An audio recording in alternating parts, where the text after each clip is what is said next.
Right now, the Raiders are kicking off their second year of celebrations for Juneteenth with a big family reunion. Over at the indoor practice fields at Raiders headquarters, the team brought in numerous local black-owned food vendors and businesses and invited employees' families to join in and celebrate Juneteenth.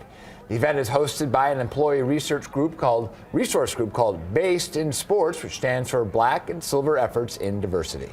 I feel like it just really gives us an opportunity to be able to be seen, but also to move forward in the sense of representation with the organization. Music, and then we'll have some. This is all part of the Raiders' ongoing mission to support diversity among its employees.